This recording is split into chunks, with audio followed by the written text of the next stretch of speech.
down the stretch.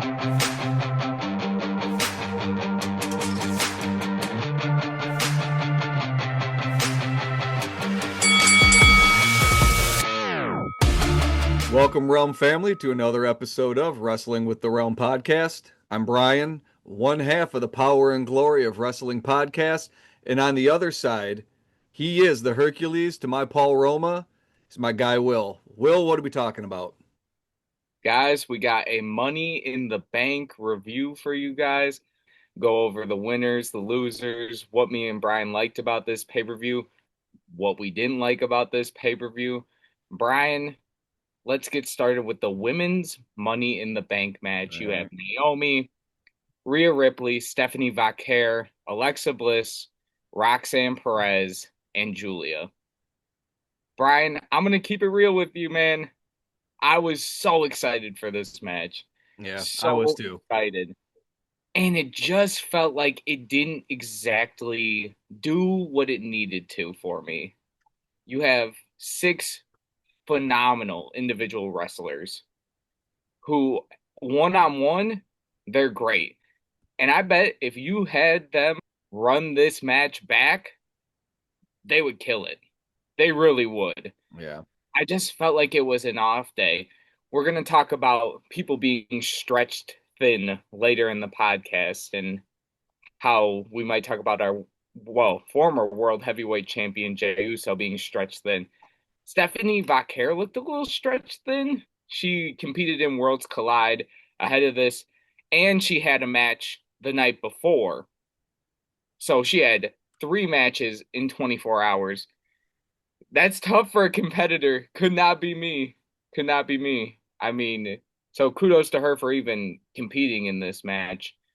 There was just a few moments, and you even talk about the big spots in this match. Double code red, Mm-hmm. double pop rocks, whatever you want to call it, from Alexa Bliss and Roxanne Perez. It looked like, I believe it was Roxanne and Julia on one side, and then Alexa Bliss and Naomi on the other. Roxanne and Julia were so early to that spot, it felt Yeah. like that it just took so much time to set everything else up that even the big spots in this match, they just didn't feel as important. And the result of the big spots wasn't even worth the wait, it felt like sometimes.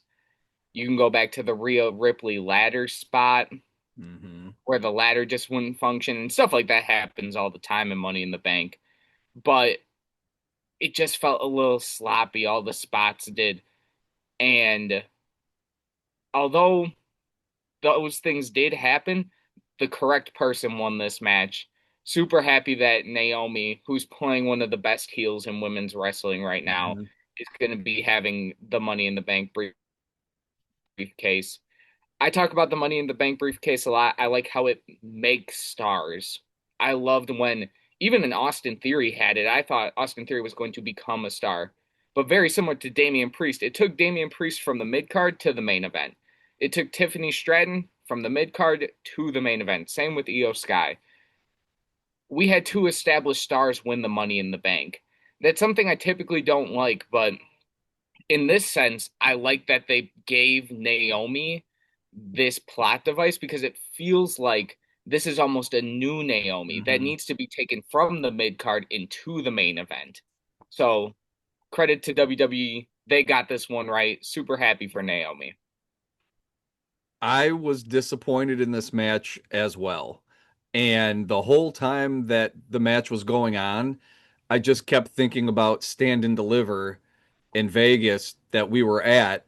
Maybe it was because we were watching that one live, so the spots felt a little bit better, but I felt like that was a better ladder match than what this was. And I hate saying that because everybody who's in the match are all people who can work. And you're right with Naomi. We've been on Naomi before about stuff. We're the loudest cheerleaders for her with this new character. It's perfect for her. So even having Naomi with that new character in the match, it didn't bring as much as I was hoping it was going to. It just felt like you said it felt like it was a little bit clunky, that there was a lot of time between spots and it felt a little bit slower than what we're used to seeing, especially out of the people who were in this match, even with the call-ups with Stephanie Vaquer, Roxanne Perez, and Julia. We've all watched them work before. Like we know how they can work. I don't Yeah. know what it was. I don't know if it was just an off night or what was going on, but they had they had big spots. They had stuff that looked really good. Um, but there was just something that felt off about it. It just it didn't feel like it hit the heights that I thought it was going to. Um, but like you said though, the right person won. Like she gives you a lot of different directions that you can go now. You know, you could have Bianca Belair stuff and Jade Cargill stuff. You could have anybody getting involved with Naomi because of this new character. But the right person won. I'm glad Naomi won. I was actually just talking to our guy Hank about Naomi. He legitimately thought she would win the Elimination Chamber, which we laughed at. And now here we are cheerleading for Naomi.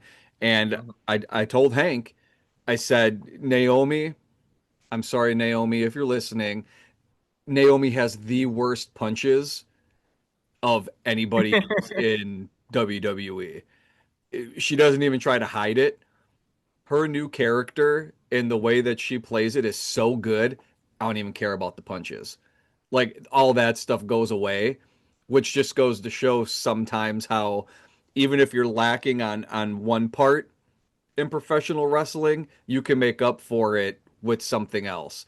And that's one of those things. Naomi is a pretty solid worker. Her punches aren't great. Her other character really didn't work. This new version is money. I love it. Yeah, so I mean overall the match for me probably gets a thumbs down, but sometimes even though you have a bad match, if you pick the correct winner and have the correct booking decisions, all you're going to remember is the end result. And I feel like we'll remember that for Naomi. As it kind of sounds like she's coming up on her final run here. She's Yeah. been hitting at retirement, so hopefully she gets a title on her way out. But let's move on to our next match. We have the Intercontinental Championship match between the champion Dominic Mysterio and the challenger Octagon Jr., who had an altercation with Dominic Mysterio at the AAA event Worlds Collide before earlier in the day. It was a match. It was less than Mhm. 5 minutes. I can't even give it a rating. It was fine. It was something of like promotion for AAA. That's all this was. It was to get one of their guys out there. What I don't want to see happen for Dominic Mysterio is he is a champion. Yep. And oftentimes with the Judgment Day, with especially you talk about when the men's side of the Judgment Day held the tag team titles, they were champions, but it was almost like it was just for them to show off. I don't want that to be for Dominic Mysterio. He needs actual Intercontinental Championship storylines, not just, Yeah. hey, I'm in the Judgment Day, and my only storyline is Liv Morgan. You see Liv Morgan going out, she's having feuds with Nikki Bella, and she's feuding with Io Sky, and then she comes back and she has her stuff with Roxanne. It needs to be more like that for Dominic Mysterio. I want to. You could have built something for Money in the Bank for Dominic Mysterio. I I honestly felt like this could have been a great spot for Dragon Lee, who's been balling out in every Yeah. match he's been in, and we're giving it to Octagon Jr. for 5 minutes. I don't know. We have so much talent at WWE. I understand you're trying to promote and show everyone the talent AAA has, but sometimes you got to promote your own talent. Yeah. I mean, you're right with it was a match.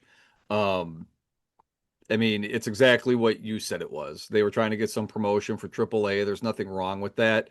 But when you're at a pay-per-view and that's what you're trying to do, it kind of stood out a little bit.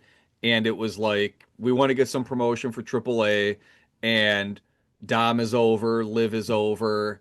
People will be happy to see them if Yeah. you're there. So, you know what I mean? It's giving something else because you don't have Liv's not in your Money in the Bank match. So you're getting Dom and Liv onto the show because they're over and they're popular.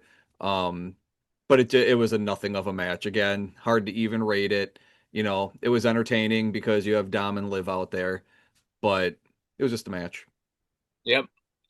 Well, we can move on to our other side of Intercontinental Champions, the Women's Intercontinental Championship match. This match, on the other hand, has a great storyline going Yep. for it. Going into the match, you have the champion, Lyra Valkyria, versus the challenger, Becky Lynch. And the stipulation being if Becky were to win, Lyra needs to raise her hand. And if Lyra were to win, Becky can never challenge for the belt as long as Lyra's champion. Sometimes in wrestling, storylines like that and little stipulations make the match even just a little bit more entertaining. Hmm. I was kind of rocking with that, even though I thought this is about the third time these two have wrestled. You could have put like an Extreme Rules match, but when you're already at a gimmick pay per view, something like this, a little extra stakes in it, is really nice. So kudos to Yeah. WWE for that. This match was great. I just Becky always has good premium live event matches. You can go back all the way to the stuff she was doing with Trish Stratus, to Liv Morgan, and now with Lyra. She's just been on a great run over the past couple of years. But I wouldn't even say it was Becky that had a great match because majority of the match was dominated by Lyra Valkyria, kind of just showcasing what we kind of criticized for her in the Hmm. past, the technical side. She was technically on point, and she just has unlocked a new Yep. aggressive side to her in-ring capability. And she had a phenomenal showing in this match. Becky ended up getting the win, and Lyra did raise her hand. Becky made her walk her hand around the whole ring. I don't know. It felt like the Bailey return that happened on Monday could have happened here. I would Yeah. have much more preferred that because this kind of felt like a mute point. Yeah. Because why not have Bailey return and then you move the storyline a little quicker? You don't have to take up the time on Raw to do so. Obviously, this is pointing to a triple threat match at Evolution in July between Bailey, Lyra, and Becky. I think that's been the plan ever since Mania. Honestly, I enjoyed Lyra versus Bailey. I've enjoyed both of the Hmm. matches between Becky and Lyra. And I don't think this was as good as their Backlash match because that one was just a little bit more hard hitting, but still a phenomenal match. And I'm excited for this feud to continue. Yeah. I'm gonna have a hot take here. I think I've said it before. I don't get what the hype with Becky Lynch is. And from the moment we were talking about WrestleMania and we were joking about, well, who am I going to be rooting for? And I said, not Bird Lady. Well, I'm rooting for Bird Lady now. She has Yep. shown me enough over a period of time where she consistently has been showing me, like you said, it's a different gear that she's gotten into. Maybe it's just she's more comfortable now. I feel like taking the aw shucks underdog kind of over the top character that she was doing when she first got there, giving her a little bit of attitude with this Becky Lynch feud, I think has helped. It feels like she's more comfortable playing this character, and that translates in the ring. And I thought she was great in the match. I like the story that they're doing. Just Becky Lynch, just she's getting on my nerves, and I don't. I know her character is supposed to be obnoxious, but it's something about the way she delivers her promos that is really it's getting you don't think so? Well, what about me? I'm the one who's supposed to be doing this. You don't know rooting for me being the champion. I have my hot husband and my family. And it's like it doesn't feel like an authentic villain. It's too much, and I'm starting to laugh at her and not feel the character with her. And again, I know it's a hot take, and I know that everybody loves Becky Lynch. Um, actually, our guy Hank actually just was talking about how she's the best. Um, I don't get the Becky Lynch thing. And from what I've seen in the ring with her, I know she's done better work in the past, and I've seen bits and pieces of that. So I kind of get it, but this doesn't seem like the same person as the man Becky Lynch, however many years ago that was. Like, am I wrong? Is this like, does she feel different to you? It's almost like Well, Charlotte Flair. Like Charlotte Flair felt the same way, where she yeah. came back and I go, ooh, there's something up. This is not the same Charlotte Flair, and I don't know what it is. So it's probably tough for you to get behind Becky because that portion you missed when you weren't watching Hmm. wrestling was the best Becky Lynch. And she was phenomenal during that. And this kind of character you're talking about is eerily similar to the heel she was playing before she was the man Becky Lynch. Okay. I enjoyed that character. There was others who didn't. You very much so sound like, and this isn't a bad thing. It's just majority of the people that don't like Becky do have a huge problem with her character and her promo style. It's Okay. not mostly the in-ring side of things because she's not bad in the ring. She's never been the best. She's never been the best in-ring worker. She's kind of put on very hard-hitting matches Hmm. that resonate well with the fans. Okay. Very similar to the one she had with Trish Stratus in the Steel Cage. Very similar to the one she had with Tiffany Stratton in NXT. That street fight was amazing. Okay. And people don't like the promo style. They don't like what she's talking about. And the promo style is very similar to a Sami Zayn, actually. Hmm. Sami Zayn, he's talking about how very similar points every time. When Becky is the face, we saw it during the Rhea Ripley feud. I'm the underdog. I'm I can't beat you, Rhea. I can't do it. Very similar to Sammy. Hmm. And then when she's a heel, it's well, look at everything I have.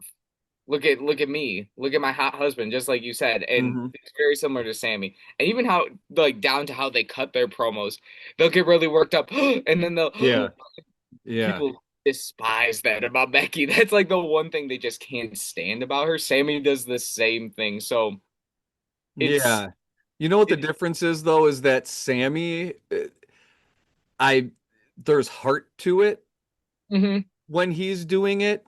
Becky's feels hollow, and it almost feels like she's overacting, and I know I'm nitpicking now. Becky is a very good worker.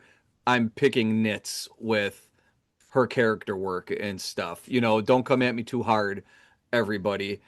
I do get it. Oh It's no. just I guess my thing is that her reputation is one thing, so it's a little bit disappointing because I feel like she hasn't lived up to that. So maybe that's a better way to say it, is that I feel like she hasn't lived up to the reputation that I've heard about her. Yeah, 100%. I'm a Becky Lynch fan. Yeah. And I'll 100% agree with you. It feels like she came back, she was inserted into a big feud, and she's been struggling to get on her feet with this character because Yeah. it hasn't been the best work from Becky, and I'll be the first to admit that. And I've been a fan of her stuff in the past. Like I always talk about her stuff with Nia Jax when she came back and Tiffany and Trish. I was a big fan of that stuff. This what's happening right now with Lyra hasn't been my favorite storyline. What's actually been compelling about it has been Lyra Hmm. and kind of Yeah. the assertions of Lyra as a star almost. And I think we can kind of say that. I think that's probably mine and yours, even though we're talking about Becky right now. That's probably our biggest takeaway from Yeah. this match is that Lyra continues to make herself a star. And honestly, going into Evolution, I hope she's the one that walks out with the title again. Yeah. I feel like that's her title almost Yeah. now. It does feel like that. You're right. It's the same way that heavyweight championship feels like Seth Rollins' title. It Yep. does kind of feel like that for Lyra. So, and maybe that's just because she's the first, but I feel like she has really tried to make it her own. So it's Yeah. appreciated and we've noticed it. Yes, kudos to Lyra. Well, let's talk a little bit about Seth Rollins and the Hmm. men's Money in the Bank match. I'll get it out right away. I enjoyed this match a lot more than I did the women's Money in the Bank match. This match was it just the pace was a little bit better. You have LA Knight, Penta, Andrade, the greatest luchador of all time, El Grande Americano, Yes. Solo Sikoa, and Seth Rollins. I want to give a shout out right away. Solo Sikoa is my favorite thing about this match. Dude has been on Yep. fire with the Yeah. character work, and it's not necessarily the stuff he's doing in ring. Solo's never been bad in the ring, but me and Brian are both big fans of every time. Like in a little bit, we're gonna go talk about Ron Killings and Lyra Valkyria and Liv Morgan and Naomi. We talk about reinventing the wheel, and you are stuck in the mid card, you're stuck not getting TV time, and you're able to rework your whole entire character. Solo does this at least once a year, it seems like, ever since he's split up from the original bloodline. Hmm. He was able to make himself the tribal chief, and people didn't like that until all of a sudden, around a little bit after SummerSlam, we're like, oh, okay, Solo, this isn't too bad. And now he's done it again with almost his. We've been talking about how WWE has been lacking the comical part of it. I kind of have not been focused on Solo, I guess, because Solo has been hilarious.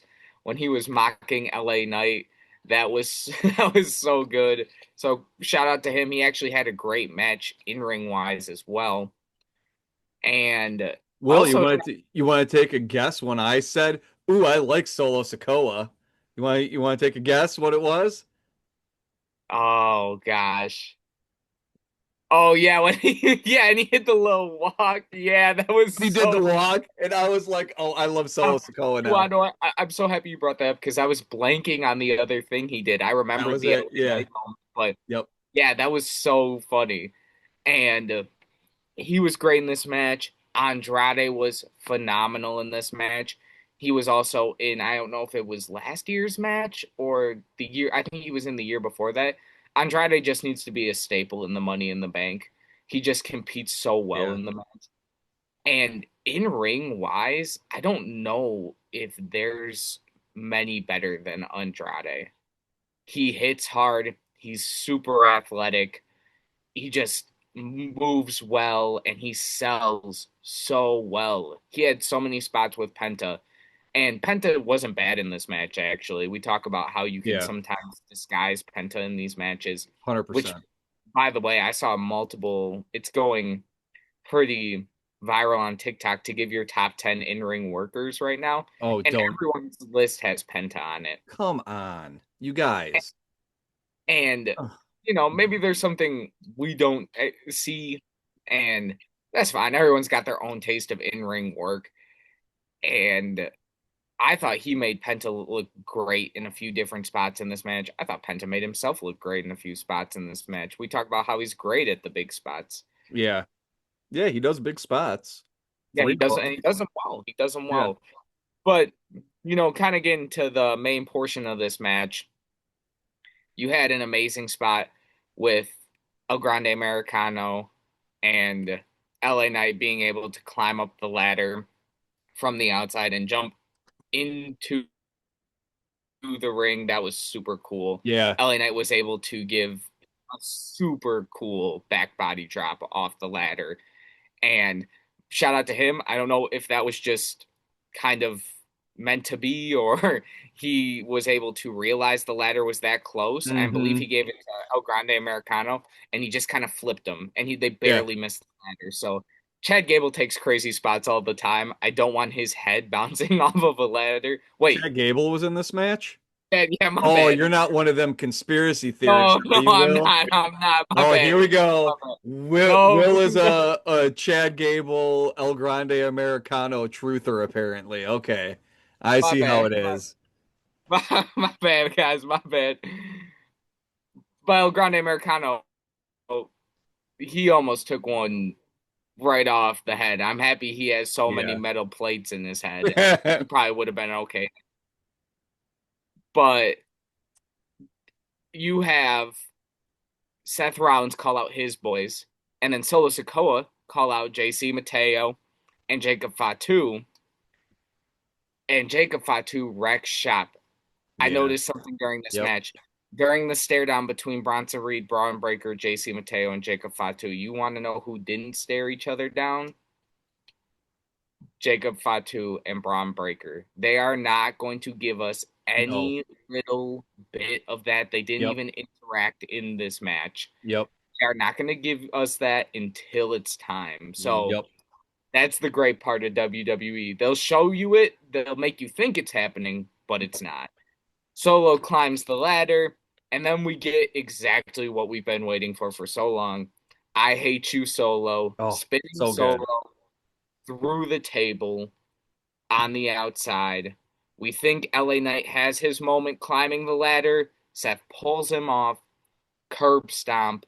Seth Rollins is your Mr. Money in the Bank. I think it's the safest pick. In the moment, I'm a huge Seth Rollins guy. I was like, oh, come on.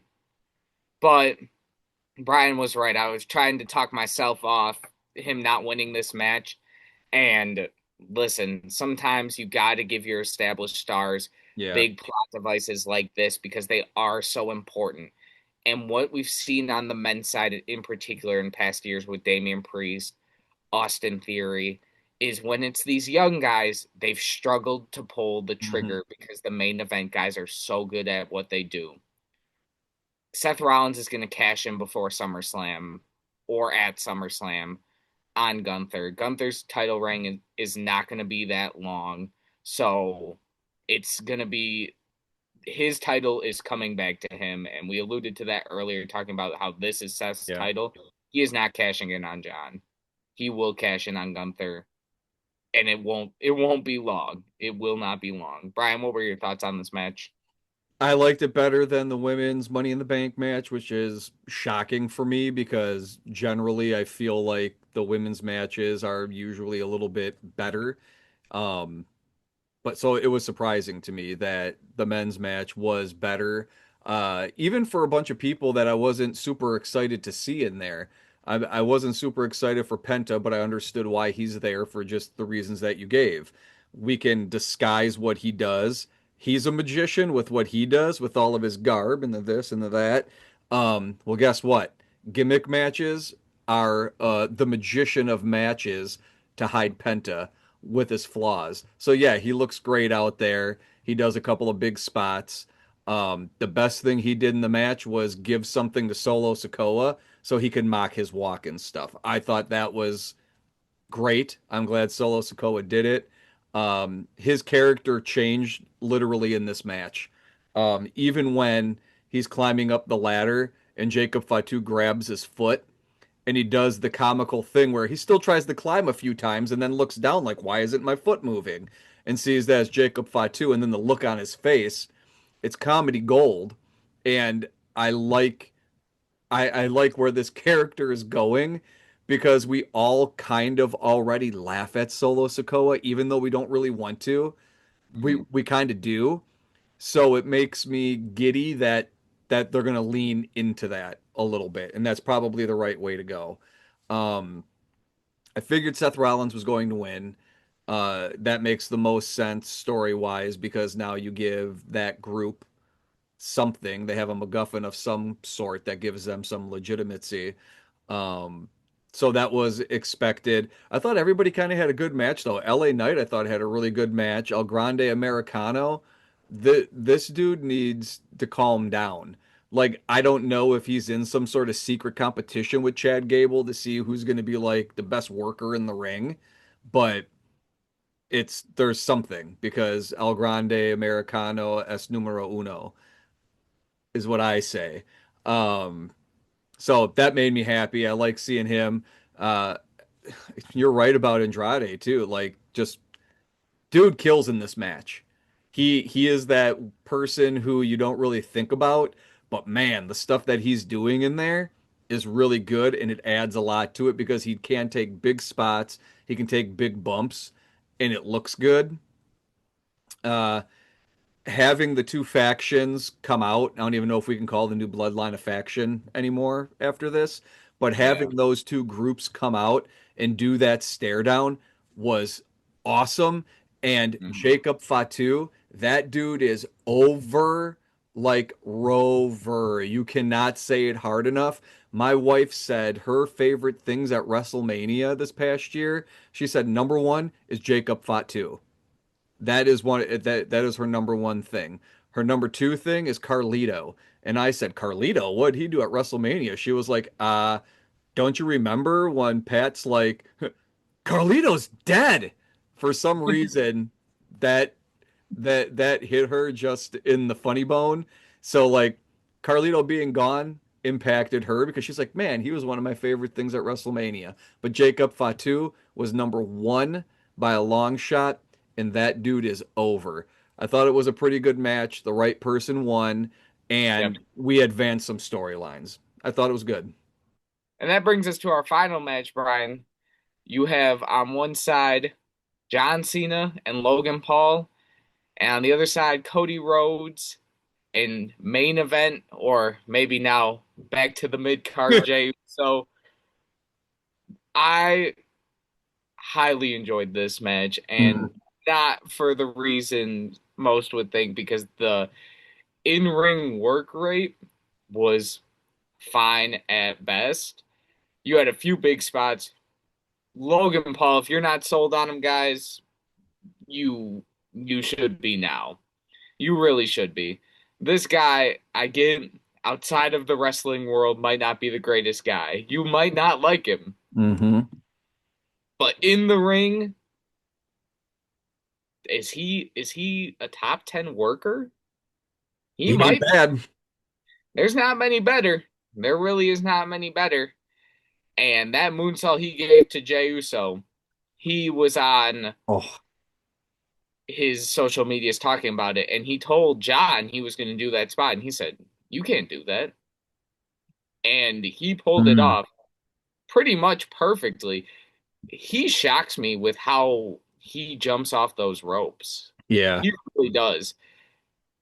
He at WrestleMania almost cleared the whole ring, and you could see that Jay was actually at the front of the table, and he should have been at the middle because he was at the front, assuming Logan might miss this, and Yep. I got to grab him. And he basically cleared the whole table. So kudos to him. The Pulverizer is a great name for his finishing move, and it's super cool. Outside of that, typical Jey Uso match, typical Cody Rhodes match, and typical John Cena match. This match just weirdly told a good story in Yeah. the ring, which is weird because I think you could probably agree with me. There is no story. There is none. You have two individual feuds and you put them into a tag team match. And let's be quite honest, the feud for John Cena and Cody Rhodes wasn't great going into WrestleMania. Hmm. It wasn't well built. Right. And now you have a Logan Paul Jey Uso feud that wasn't built at all. Really, they just fought at a Saturday night's main event because it did numbers. Besides the point, they were still able to put on a good match with good in-ring storytelling about how these two individually in each of their feuds hate each other. Yep. And I do believe we are moving on to a Cody Rhodes potential King of the Ring win. Even if he doesn't win it, he's going to go feud Cena. He pinned him at the last few Money in the Banks. We've had tag team matches close the show. Last year, Solo pinned Cody. Solo versus Cody was the main event to SummerSlam. The year before that, you had Jey Uso paint. Oh, you had Jey Uso pin Roman Reigns, and that was the main event to SummerSlam. I truly believe, even though Cody has to go through a tournament to win Yeah. his match, it's not the pin wasn't enough. He will go on and face John Cena at SummerSlam. Obviously, I'm not hitting on something because Brian, you want to hit on this probably a little bit more than me. Your guy's back. Oh, I thought you were gonna be like, Liv Morgan didn't have a match. How do you feel about it? And- No, okay. no. Um, Had to get it in, folks. Uh, R-Truth returns in this match unexpectedly. Nobody was talking about this except for my guy Will is the only one. Will is the only person on our last podcast who made the closest remark that I've heard to guessing that. And Will made a comment to the effect of maybe R-Truth would come back on SmackDown or something crazy. That didn't happen. He was a day off, but my guy Will was close. And nobody was expecting this. It elevated a fun match to something different that I was like, oh my God, what just happened? And we have not had one of those moments in quite a while. And when we get to Monday night, with Ron Killings. We'll get to that in our next podcast. We're going to talk about it. Um, it makes this match even better. Like, this is a moment, sounds corny, but it's a moment in wrestling I'm glad I got to watch and I got to see it when it happened. Like, it was so unexpected.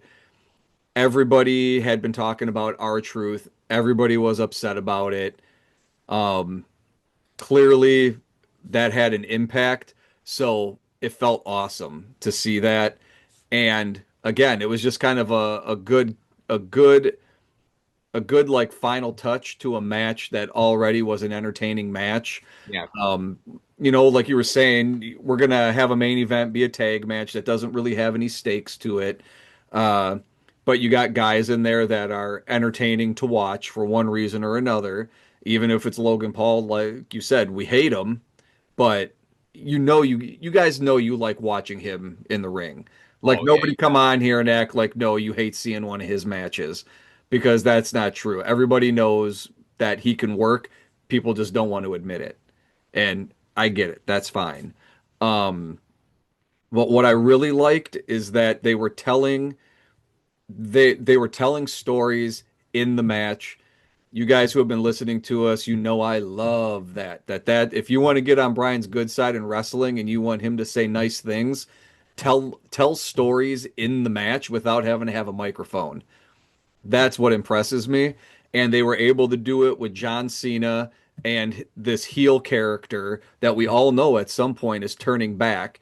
They show us another little crack in that with him and Logan Paul arguing about it, and John Cena seeing that this young kid who he's trying to take under his wing all of a sudden doesn't care what he has to say. He doesn't care what the last real champion has to say. And you could tell that brought Cena down a peg.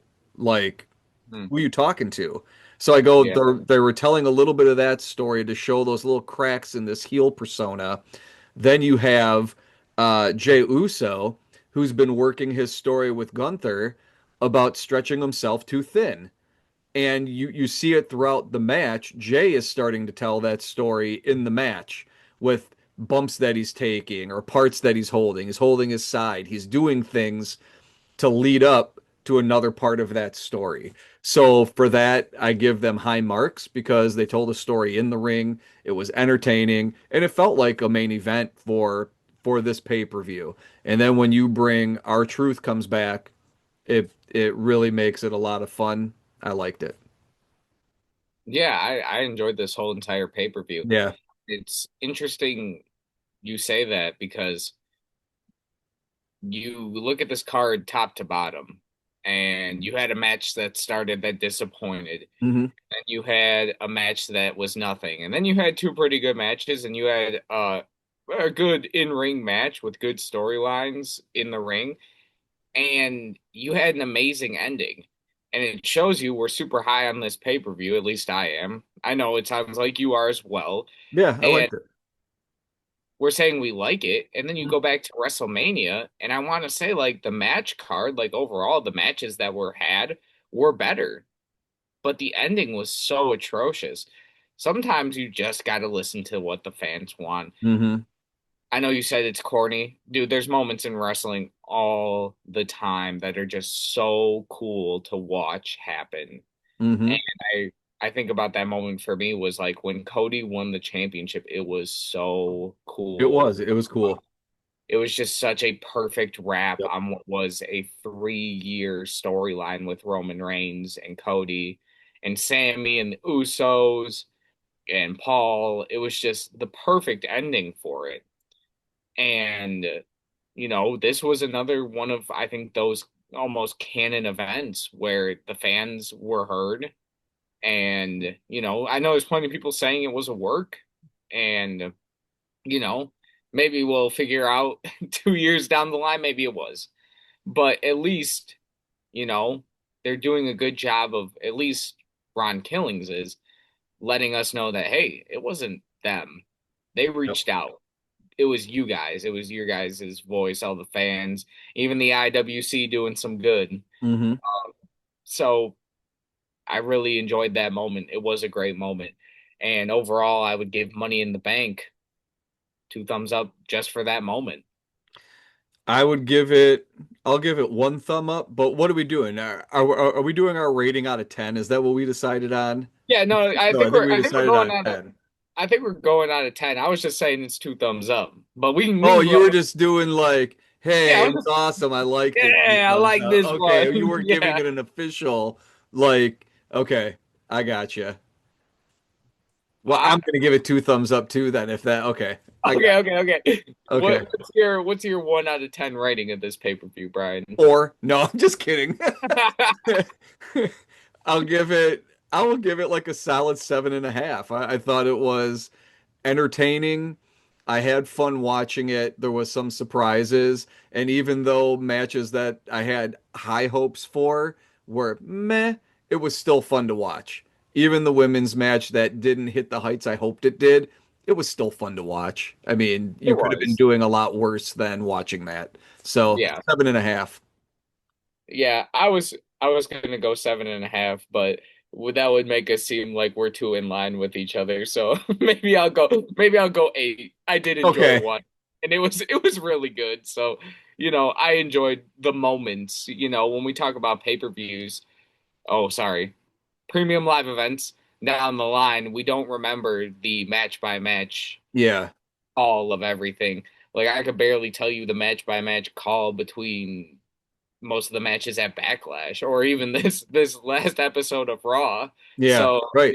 we remember these moments and there were so many True. big moments from both of the Money in the Bank winners to Lyra making herself a star again and again and Ron Killings is back. So, Awesome. overall, a great pay-per-view. I enjoyed it. Yep, I would agree with you. So just so we all know Will's system, one thumb is four and two thumbs is four because that's an eight. So two thumbs up Oh, is an eight. that's an Okay, we 8. got it now. That's an 8. Okay, okay. But it sounds so bad because a 4 sounds awful. So if I give it one I thumb, know you're like, yeah, it's it four. just shows, yeah, you're feeding me absolute now, but I'm still a WWE fan, guys. Ted, you know what? I'm giving WWE one thumb up since WrestleMania until now. I'll give them two thumbs up. I'll give them 2 as well. They're Yeah. doing good. Like I said in our last podcast, which is about our truth getting released, they Hmm. were here and they Yep. were able to pick themselves back up. And I said that they were able to do that because we're not down here. We're not all the way down on the roller coaster, which Yep. Brian did a great job. Look at that thumbnail, guys. I We're did on the like that. roller Yeah. coaster. Yeah, that was pretty good. That was pretty good. That's the stuff you Yeah. guys got to comment down below. Appreciate stuff like that because Yeah. I could not do that. That's pretty good. If you look close, see Will has a W on his chest for Will, and I have Mhm. a B on mine, so you guys know, sure enough, it's Brian. Yeah, Yeah. It's good. yeah. It's good stuff. Brian, is that all we got for him on this one? That's all we got for him on this one, Will. All right. Well, as always, check out the TikTok. We had a short just post if you haven't seen it. It's Brian ranking Intercontinental Champions, Ugh. and Man, Will got me again. Go I Will. He's gonna get better, guys. I promise. Maybe one time Brian will hit me with a list or something, and we can reverse it. And he'll try to get me bad. He'll make me put like Damian Priest at the top of my list or something. Damian Priest with the stray. Couldn't help it. I couldn't help myself. I couldn't help myself. I love Damian Priest. I'm such Yeah. a fan, actually. I don't know why. It's just we were talking about this earlier. Yeah. Somehow it's Damian Priest that catches the most strays, and I actually love Damian Priest. He's one of my favorite like in-ring workers and one of my favorite characters in WWE. So weird that he's the one catching him, but It's a if Damian Priest was a house at Hogwarts, like he would be Hufflepuff. Where it's just like we need to put somebody in this match. Who's it going to be? Throw Damian Priest in there. He's what's left. Like he feels like Hufflepuff. And you know what? Like Hufflepuff is not all bad. Let's not there's a lot of Hufflepuff fans out there. there is. Hey man, Cedric Diggory was representing Hufflepuff in the Triwizard Tournament. We know how that turned out. No spoilers, but I'm just saying, man. And Cedric was cool too. Like everybody likes Cedric. Seeing he's a Hufflepuff, so there ain't nothing wrong with it. Yeah, when Damian Priest does those Hogwarts quizzes online, he's He comes up Hufflepuff. yeah, he definitely is. So That would be awesome. and also as always, go check out Realm Paranormal Podcast. Yeah. What you guys got going on over there? Yeah. Go check out the Realm Paranormal side, guys. It's a lot of fun. We got evidence reviews coming up. It's going to be good. We got a big top secret investigation coming up that we'll be talking about later this season. It's going to be awesome. Yeah, and as always, I'm Will. That's my guy Brian. Oh, I did it. I did it. You got I it. did. I was like gonna do this, but I got it. That's my guy Brian. Until next time, guys. Peace. Peace out, guys.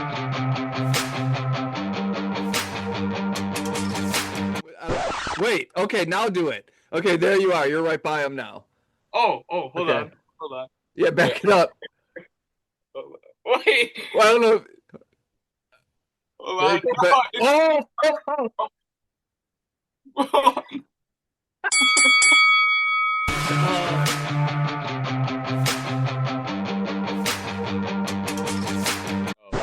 Lyra looks like she knows about all talked about her in the You know, past. you know what though? Somebody needs to tell her we've been giving her props, and she just might get some in this podcast if she plays her cards right. Yeah, no, she definitely will be.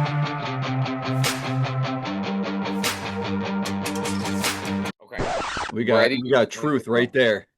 Yeah, we got We Ron got, Cena. and I got Liv right there. Love it.